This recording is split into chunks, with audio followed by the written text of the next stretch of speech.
Halo sobat sekalian, saya Franciscus Sapionanga dari Fakultas Filsafat Keilahian Universitas Sanata Dharma akan menjelaskan mengenai agama Zoroastrianisme dalam video ini. Sebagai pengantar, kita melihat bahwa agama Zoroastrianisme merupakan agama Persia kuno yang sudah ada sejak ribuan tahun yang lalu. Agama ini didirikan oleh Zarathustra pada abad ke-6 sebelum Masehi. Namun bila dilihat dalam bukti arkeologis, agama ini diperkirakan berdiri pada tahun 1500 atau 1200 sebelum Masehi. Dalam paham ketuhanan, agama Zoroastrianisme memiliki keyakinan akan satu wujud yang adikodrati yang biasa disebut sebagai Ahura Mazda.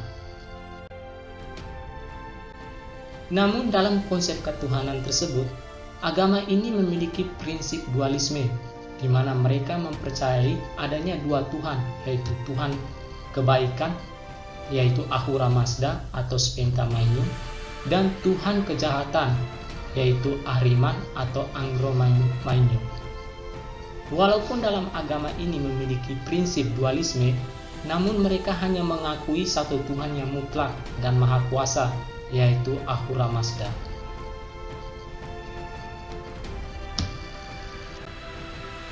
Dalam prinsip dualisme, mereka mempercayai bahwa dua kekuatan, yaitu Ahura Mazda dan Ahriman, saling bertentangan.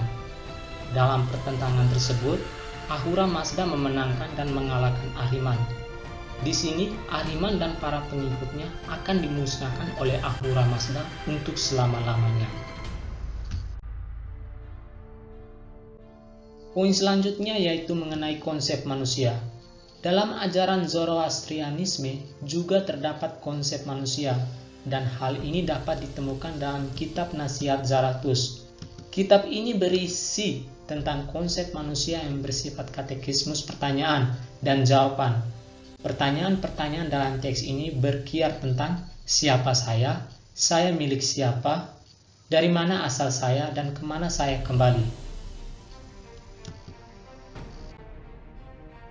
Jadi, yang ingin ditekankan dalam kitab ini yaitu mengenai pertanyaan saya siapa, saya milik siapa, dari mana asal saya, dan kemana saya kembali. Manusia yang selama hidupnya selalu memilih kebaikan atau kebenaran, maka ketika ia meninggal, jiwanya akan hidup bersama Ahura Mazda di Paridaisa. Paridaisa ini kalau dalam perspektif Kristen dan Katolik dapat disebut sebagai surga. Namun untuk sampai di Paridaisa, jiwa-jiwa tersebut harus melewati jembatan Sinvat. Pada jembatan inilah yang menjadi penentu apakah ia bisa sampai di Paridaisa atau tidak. Di sini, apabila selama hidupnya manusia selalu melakukan kebaikan, maka ketika ia melewati jembatan Sinvat tersebut, jembatan tersebut akan semakin lebar yang tentunya akan membuat jiwanya sampai di Paridaisa.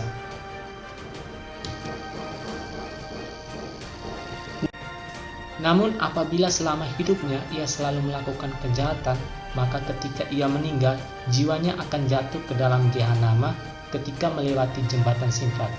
Gehanama ini dapat diartikan sebagai neraka.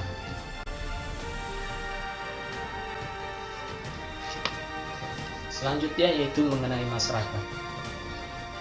Masyarakat Zoroaster tidak menekankan pentingnya ada konversi atau pembedaan.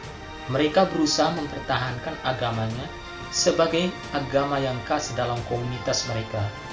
Masyarakat ini juga tetap membuka peluang bagi siapa saja yang hendak menjadi penganut dari mereka. Walaupun agama ini terbilang sebagai agama minoritas untuk zaman sekarang, namun mereka tetap mempertahankan serta melestarikan agama tersebut.